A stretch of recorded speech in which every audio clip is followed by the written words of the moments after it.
اور پھر اس کے ساتھ ساتھ کوئی استحقاق بھی نہیں ہے. آپ کو حق نہیں ہے آپ لڑکے لیں, آپ کا رائٹ ہے. جیسے تنخواہ ہمارا ایک رائٹ ہے, ہمارا حق ہے, ہم لڑکے لیں گے اگر ہم کو محنت کرنے کے بعد کوئی تنخواہ نہ دے.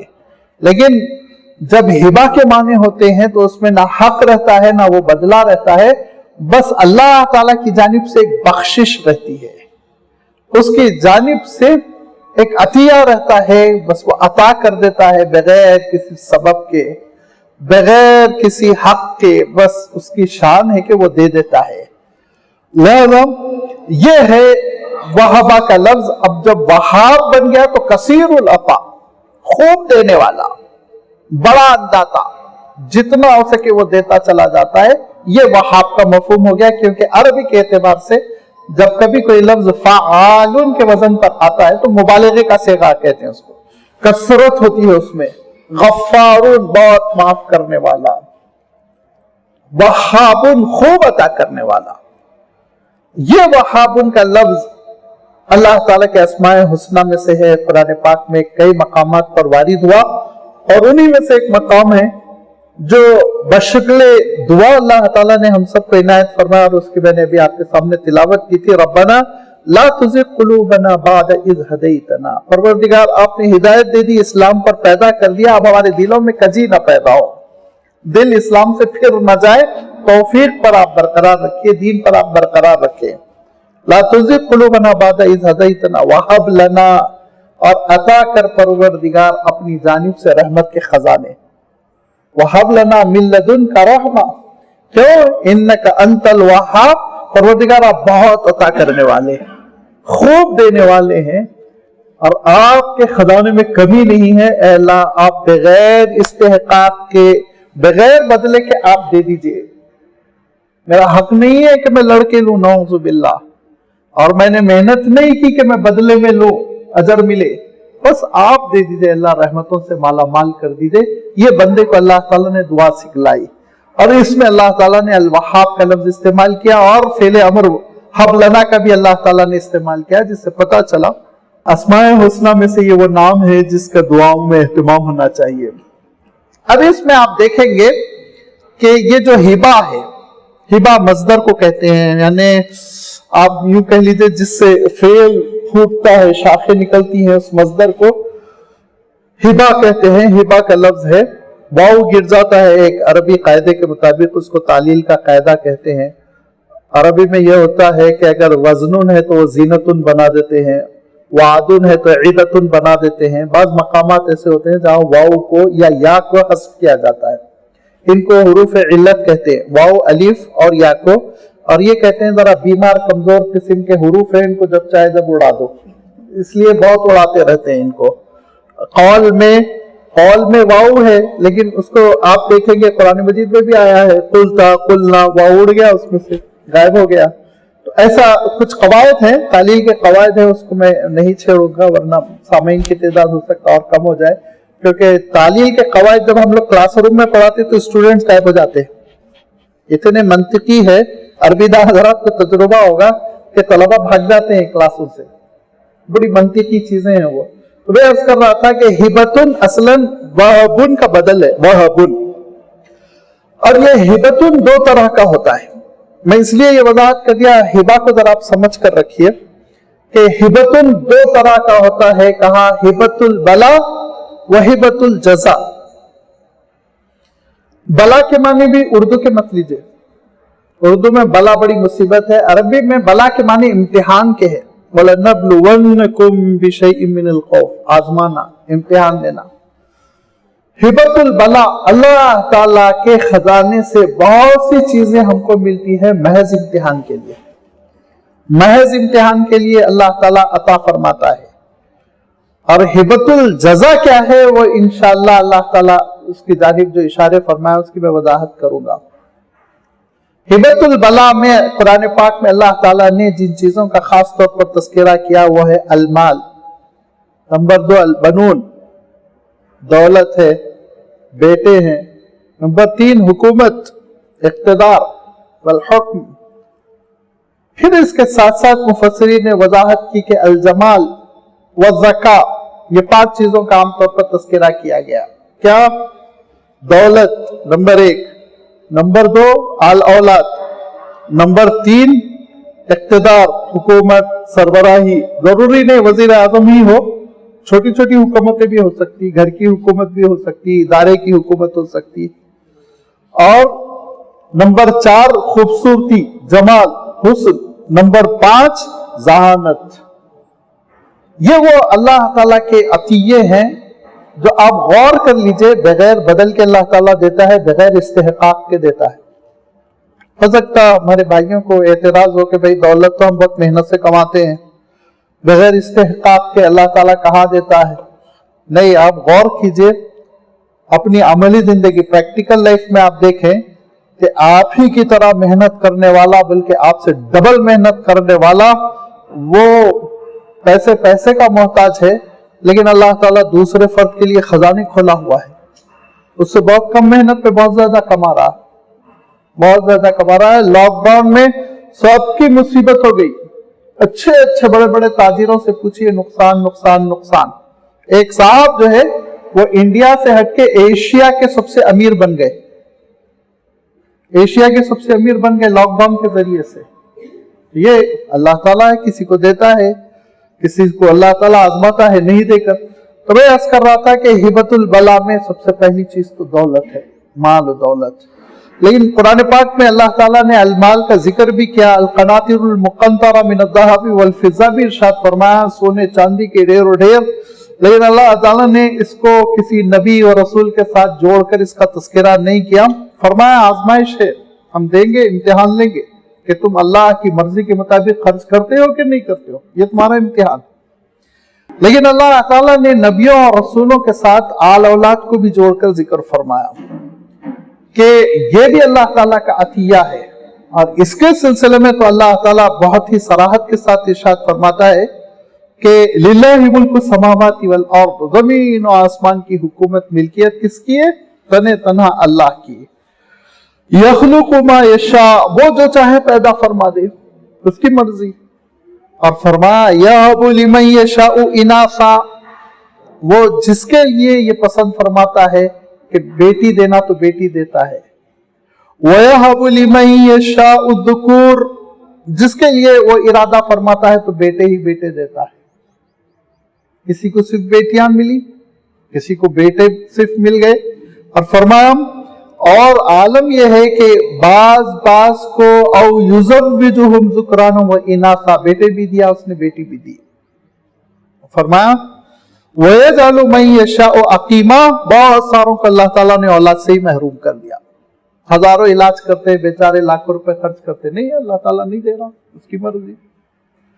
لہذا یہ اللہ تعالیٰ کا نظام ہے. فرمایا کہ وہ وہابہ کا لفظ ارشاد فرمایا، جس کو چاہتا ہے لڑکے دیتا ہے، جس کو چاہتا ہے لڑکیاں دیتا ہے، جس کو چاہتا ہے لڑکے اور لڑکیاں دونوں دیتا ہے. یہ اللہ تعالیٰ کا نظام ہے، یہ اس کی سنت، یہ اس کی قدرت، اس کا طریقہ کار. تم انٹرفیئر نہیں کر سکتے. لیکن تم کو اس بات کی اجازت ہے کہ تم مانگ سکتے ہو اللہ تعالیٰ سے. اور جب مانگو گے تو لازمی بات ہے تمہارا حق نہیں ہے، کیس نہیں کر سکتے، دینا ہی دینا ہے اللہ، نعوذ باللہ. بس یہ گیا کہ تم طلب کرو، کیونکہ نبیوں اور رسولوں نے بھی مانگا ہے. اب اللہ تعالیٰ نے نبیوں اور رسولوں کی دعاؤں کا تذکرہ فرمایا. لہذا حضرت ابراہیم علیہ السلام کہا کرتے تھے رب ہب لی حکما والحقنی بالصالحین، اے اللہ مجھے جو ہے آپ حکمت بھی عطا فرمائیں، نیکوکاروں میں سے بھی بنائیں. اور ارشاد فرمایا کہ اے اللہ مجھے آپ آل اولاد بھی دے. رب ہب لی من الصالحین، نیک اولاد. شرط لگائی حضرت ابراہیم نے نیکوکاروں کی، الصالحین کہا. اے اللہ مجھے نیک اولاد عنایت فرما. حضرت ابراہیم علیہ السلام کی یہ دعا رہی یہاں تک کہ اللہ تعالیٰ نے دعا قبول کر لی. اور حضرت ابراہیم علیہ السلام کی عمر مبارک 80 سے متجاوز ہو گئی تو حضرت جبرائیل نے خوشخبری دی. جبکہ وہ جا رہے تھے ایک محاذ پر، ایک فرنٹ پر، قوم لوط کو، حضرت لوط علیہ السلام کی نافرمان قوم کو تباہ کرنے کے لیے، تو حضرت ابراہیم علیہ السلام کے پاس سے گزرتے ہوئے فبشرناہ بغلام حلیم، ایک سنجیدہ سے لڑکے کی خوشخبری دی. حلیم، بہت جس کے اندر حلم، بردباری، سنجیدگی ہوگی، اس لڑکے کی خوشخبری دی. اور حضرت اسماعیل علیہ السلام تولد ہوئے، اور پھر اس کے بعد سے ایک مدت کے بعد قریب 16 سال کے بعد حضرت اسحاق علیہ السلام پیدا ہوئے۔ تو حضرت ابراہیم علیہ السلام نے دعا کی، اور دعا میں حضرت ابراہیم علیہ السلام نے اللہ تعالیٰ کے دربار میں یہ معروضہ رکھا۔ ذرا غور کرنے کی بات ہے، وَحَبْ لِي مِنَ الصَّالِحِينَ، اے اللہ مجھے نیکوکاروں میں سے نیک اولاد دے، صالح بھلی اولاد۔ یہ کنڈیشن ذہن میں رکھیں، کیونکہ اس کنڈیشن کے نہ لگانے کی وجہ سے بڑی پریشانیاں ہو جاتی ہیں۔ صالح اولاد کی دعا کرنا چاہیے۔ اگر صرف اولاد کی دعا ہو تو بس اوقات یہ اولاد آزمائش بن جاتی ہے۔ سورۃ الکہف آپ پڑھیے کہ ایمان کا بھی سودا کرنا پڑتا ہے کبھی کبھی اولاد کے پیچھے، اتنا دین سے اولاد دور، محبت ہے اولاد سے، لازمی بات ہے۔ یہ اولاد کی محبت انسان فطری طور پر مجبور ہے، نکال کے پھینک نہیں سکتا۔ اس محبت میں وہ کفر کی طرف، الحاد کی طرف، گناہوں کی طرف چلا جاتا ہے۔ بعض لوگوں کو دیکھنے میں آیا جوانی میں بڑے دیندار تھے، مگر اولاد کی وجہ سے بڑھاپے میں بددینی پیدا ہو گئی۔ اللہ تعالیٰ محفوظ فرمایا، اللہ کے رسول صلی اللہ علیہ وسلم فرماتے تھے، دیکھو معاملہ ایسا ہے، یُصْبِحُ الرَّجُلُ مُؤْمِنًا وَيُمْسِی کافرًا، بسا اوقات ایک شخص صبح میں مومنوں کے صف میں ہوتا ہے، شام ہوتے ہوتے کافروں سے جا ملتا ہے۔ اس کے اسباب یہی ہوتے ہیں کہ دنیا کی محبت، آل اولاد کی محبت۔ اسی لیے جو حضرت ابراہیم علیہ السلام کا اسوہ ہے، ربی حب لی من الصالحین، نیک اولاد، نیک صالح ہونا شرط ہے، نیک ہونا شرط ہے۔ حضرت نوح علیہ السلام کو اللہ تعالیٰ نے ارشاد فرمایا، انہ لیس من اہلک انہ عمل غیر صالح، اے نوح اگر عمل صالح نہیں ہے تمہاری اولاد کا تو تمہاری اولاد بھی نہیں ہے، اس کو آپ اولاد نہ سمجھے۔ یہ بہت اہم چیز ہے، اور یہ چیز ہم کو آمادہ کرتی ہے کہ دعاؤں میں بھی ہم یہ کنڈیشن رکھیں، تربیت میں بھی ہم خیال رکھیں، اپنے بچوں کو، اپنی اولاد کو نیکیوں کے سانچے میں ڈھالیں، بھلائیوں کے سانچے میں ڈھالیں۔ یہ آگے چل کے ہمارے لیے آخرت میں ذخیرہ بنے، وبال نہ بنے۔ ہم ہیں جو رخ دیتے ہیں، ہم ہیں جو ان کو شیپ دیتے ہیں۔ اگر گندگیوں میں پالیں گے، گناہوں کا ماحول کا عادی کر دیں گے تو لازمی بات ہے وہ ہمارے لیے وہ ایک وبال بنیں گے۔ تو میں عرض کر رہا تھا کہ حضرت ابراہیم علیہ السلام نے یہ دعا کی، معلوم یہ ہوا کہ صالح اولاد کی دعا یہ نبیوں کی سنت ہے، کوئی حرج نہیں۔ مال کی دعا کسی کی نہیں ہے، میں پہلے ہی کہہ چکا ہوں۔ اللہ تعالیٰ نے مال کی نسبت کر کے کسی نبی کی دعا بیان نہیں کی کہ انہوں نے دعا کی اے اللہ مجھے خوب دولت عطا کیجئے، پیسے عطا کیجئے۔ حالانکہ اچھی بات ہے، آپ مانگ سکتے ہیں، جائز ہے، لیکن نبیوں نے نہیں مانگا، یہ ایک الگ بات ہے۔ آپ کی ضرورت ہے، آپ مانگیے۔ مال کو حرام نہیں کہا گیا، غلط خرچ کرنے کو حرام کہا گیا، غلط کمانے کو حرام کہا گیا۔ نیک طریقے سے، بھلے طریقے سے، شرعی طریقے سے کمانا، شرعی طریقے پہ خرچ کرنا بہت اچھی بات ہے، بلکہ قابل رشک ہے۔ اللہ کے رسول صلی اللہ علیہ وسلم ارشاد فرماتے ہیں نا، دو ہی شخص پر رشک کر سکتے ہو، ایک وہ رجل آتاہ اللہ مالا فسلطہ علی نفقتہ، ایسا مالدار شخص جس کو اللہ تعالیٰ نے صحیح مصرف میں خرچ کرنے کی توفیق بھی عنایت فرمائی ہو، قابل رشک ہوتا ہے۔ اور اللہ کے رسول صلی اللہ علیہ وسلم کے زمانے میں ایک عجیب و غریب واقعہ ہوا تھا کہ صحابہ کی ایک جماعت آئی اور انہوں نے اللہ کے رسول صلی اللہ علیہ وسلم کے دربار میں معروضہ رکھا کہ اللہ کے رسول ذہب اہل الدثور بالاجور، پیسے والے تو سارا اجر لے گئے۔ آپ صلی اللہ علیہ وسلم نے کہا کیا مطلب؟ کہا دیکھیے ہم بھی نماز پڑھتے ہیں، وہ بھی نماز پڑھتے ہیں، ہم بھی نیکی کرتے ہیں، وہ بھی نیکی کرتے ہیں، مگر وہ اللہ کی راہ میں خرچ کرتے ہیں، ہمارے پاس دولت نہیں ہے کہ ہم خرچ کریں۔ وہ مجاہدین کے لیے مدد کرتے ہیں، وہ نیک کاموں پہ غلاموں کو آزاد کرتے ہیں، ہمارے اندر استطاعت نہیں ہے، پیسے نہیں ہے، تو ہم تو پیچھے رہ گئے اس معاملے میں۔ تو اللہ کے رسول صلی اللہ علیہ وسلم نے ارشاد فرمایا ٹھیک ہے میں تم کو ایک عمل بتاتا ہوں، اس کے ذریعے سے تم کو بہت اجر ملے گا۔ نماز سے فارغ ہونے کے ساتھ ہی تم 33 مرتبہ سبحان اللہ کہو، 33 مرتبہ الحمدللہ کہو، 33 مرتبہ اللہ اکبر کہو، 100 مرتبہ یعنی 33 33 33 33 99 ہو گئے، آخری میں کہہ دو کہ لا الہ الا اللہ وحدہ لا شریک لہ لہ الملک ولہ الحمد یحیی ویمیت وہو علی کل شیء قدیر، تم کو خوب اجر ملے گا۔ وہ خوش خوش چلے گئے، وہ لوگ، روایت صحیح آئے، وہ لوگ بہت خوش خوش واپس ہو گئے، پھر ایک ہفتے 2 ہفتے کے بعد آئے،